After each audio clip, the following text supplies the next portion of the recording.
বীরেন্দ্র চট্টোপাধ্যায়ের কবিতা, সুকান্ত ভট্টাচার্যের কবিতা,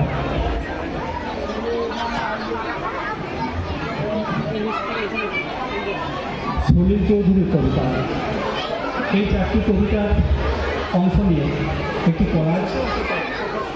এখন শেষের দিকে সকলের অনুরোধে আমাকে এতে অংশ নিতে হয়েছে।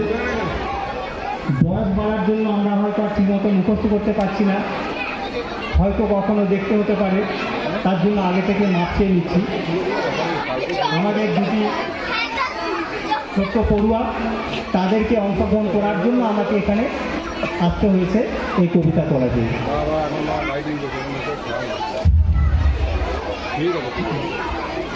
একবার মাটির দিকে তাকাও,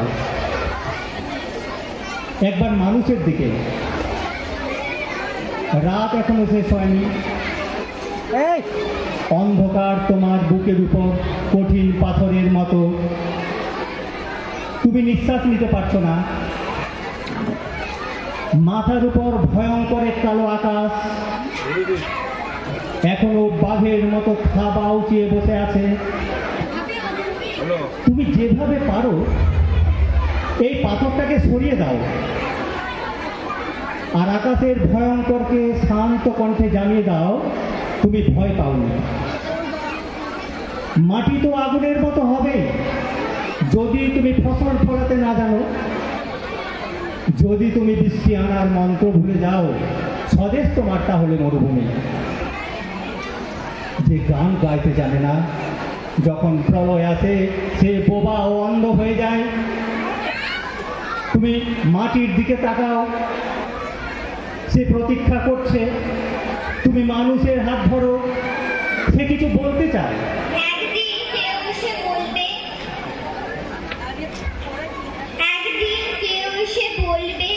তোমার বসবার ঘরে একটা চৌকি পাতবার জায়গা আছে, আমি ওইখানেই আমার খাটিয়ায় শোবো। আমার গাছতলা আর ভাল লাগে না।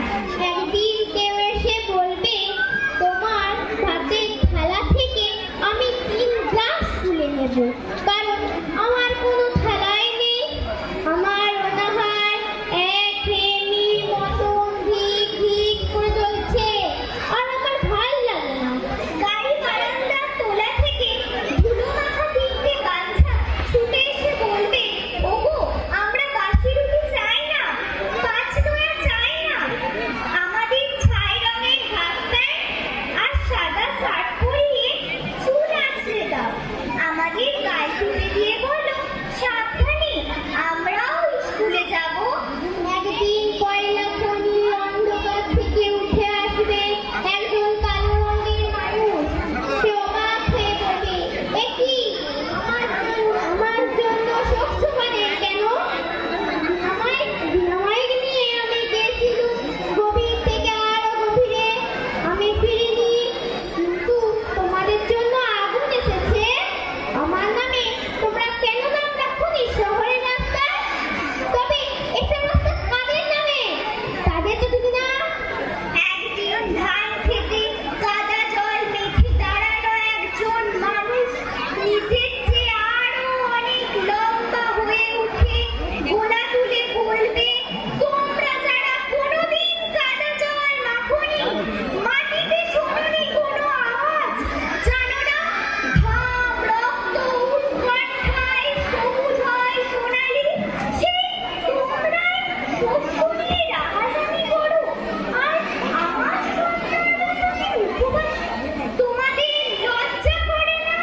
আমি আসছি। আজ আর বিমূঢ় আস্ফালন নয়,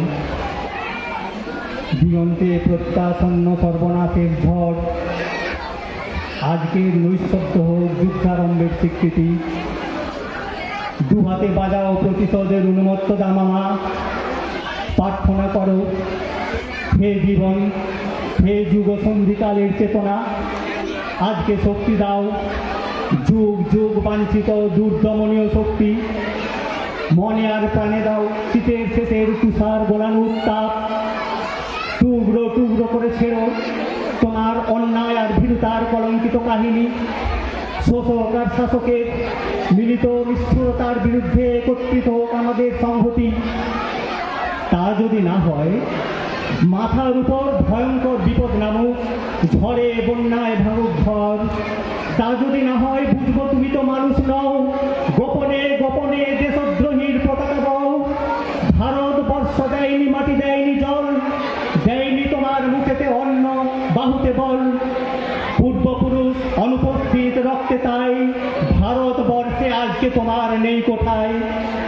তাই গ্রাম শহর, মাঠ পাথার, বন্দরে তৈরি হও কার ঘরে জলেনি দ্বীপ চির আধার।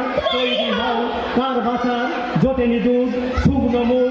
তৈরি হও ঘরে ঘরে ডাক পাঠায়। তৈরি হও জোট বাঁধো মাঠে কিষান, কলে মজুর, নওজোয়ান।